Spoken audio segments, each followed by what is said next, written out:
Hello guys, for today's video is all about the Alcázar of Segovia, one of Spain's most beautiful castles. So how to reach the Alcázar? So most tour buses stop right in front of the Plaza Azoguejo or right in front of the aqueduct. And so your walking tour always starts from this plaza. Since I was left by my tour group because I was in the hospital, so I used Google Maps to find the way to the Alcazar. Okay, you will need like at least 19 minutes to reach the Alcazar, but it depends on your pace, of course, because you will take lots of pictures and also you're gonna see this kind of church, and also you're gonna see the Plaza Mayor of Segovia, so you will take lots of some time to take pictures and videos, and maybe explore also the Cathedral of Segovia. So this is a narrow street going to the Alcazar. This is the main entrance of the Alcazar.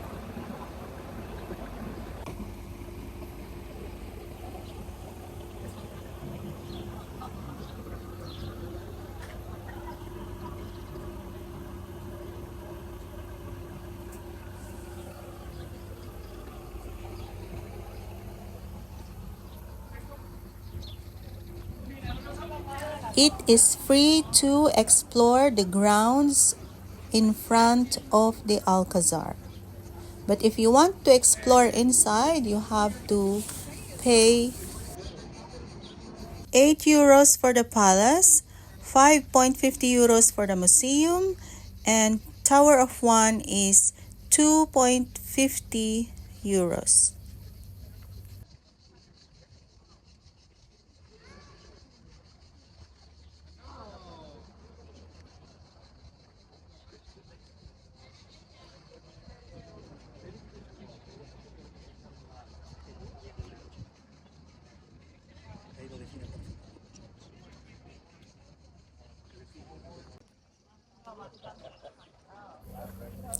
The Alcazar of Segovia is a UNESCO World Heritage Site and one of the highlights of Segovia. It is one of Spain's most impressive castles, and interestingly enough, it is also one of the castles that inspired the design of Cinderella's castle at Walt Disney World. The castle is on a rocky perch that looks out over the countryside in all directions. It is a perfect location for defensive fortifications and has been used over history by the Romans, Moors, and then the Christians after the Reconquista. The current castle was built in the mid-1400s by the monarchs of Castile, becoming their primary residence. It served not only as a fortress, but also as a royal palace. It had a major role in the rise of Queen Isabella, who was crowned here as Queen of Castile and León. Isabella and Ferdinand II of Aragon are known for being the first monarchs to be referred to as Queen of Spain and King of Spain because of their part in reconquering Spain from the Moors. Later, the Alcazar served as a prison from the mid-1500s to mid-1700s and a royal artillery school mid-1700s to 1862 when parts of the castle burned in a fire. In 1896, the Alcazar served as a military college. Today, part of the castle serves as a military museum. Entering the castle requires crossing a drawbridge over a precipitous moat. The keep or the fortified towers that are up so prominent when looking at the Alcazar head-on are deceivingly narrow and almost like a facade to what lies beyond.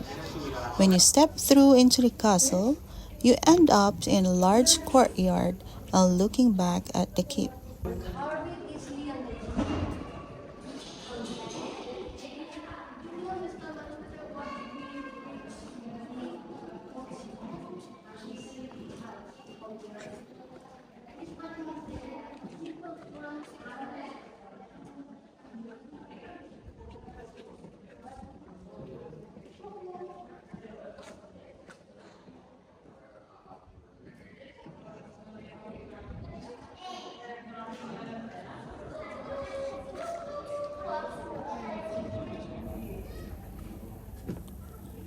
The highlights of the Alcazar are the halls and rooms, which are lavishly decorated. All have a mix of Christian and Mudéjar or Moorish aspects, including azulejos, carved arches, and incredibly decorated ceilings. The Sala de los Reyes stands out, a room depicting sculptures of the 52 kings who have ruled here.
Sí, señor.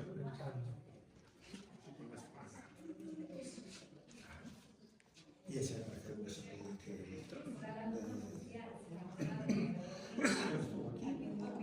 Y este.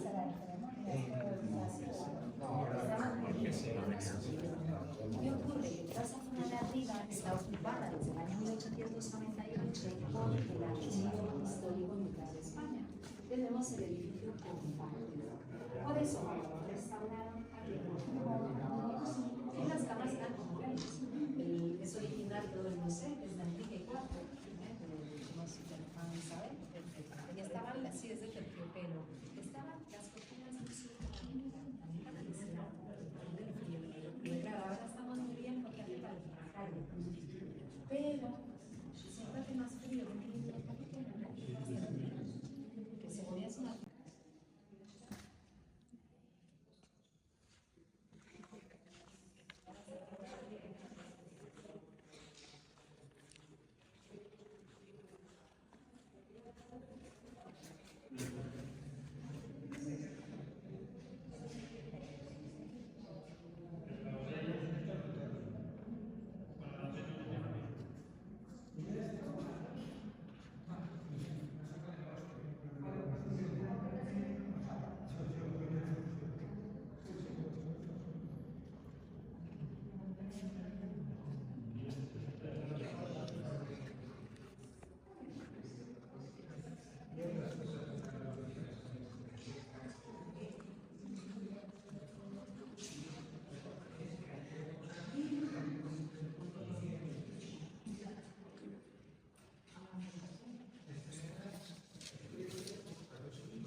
From here, you step outside at the back end of the castle on the Patio del where there are great views looking straight down the walls and cliff on which the Alcazar is situated. Hangin.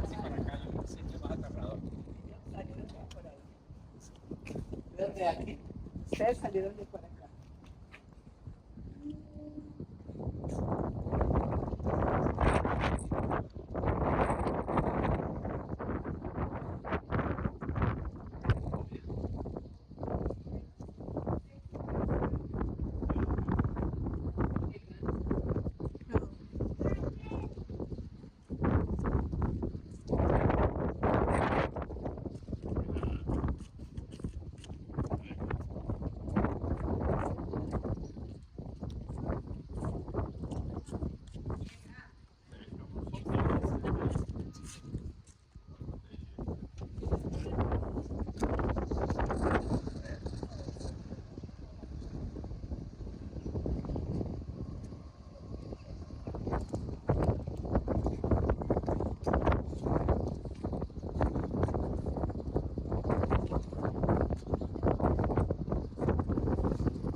Continuing through the castle, you find yourself in the armory, which highlights various weapons and armor from the ages.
Here is the previously mentioned military museum, which includes a lot of weapons, maps, and depictions of battles. You can also take the steps up to the top of the keep for great views of Segovia, but take note that you have to buy a separate ticket for that, and it is by appointment and with a group.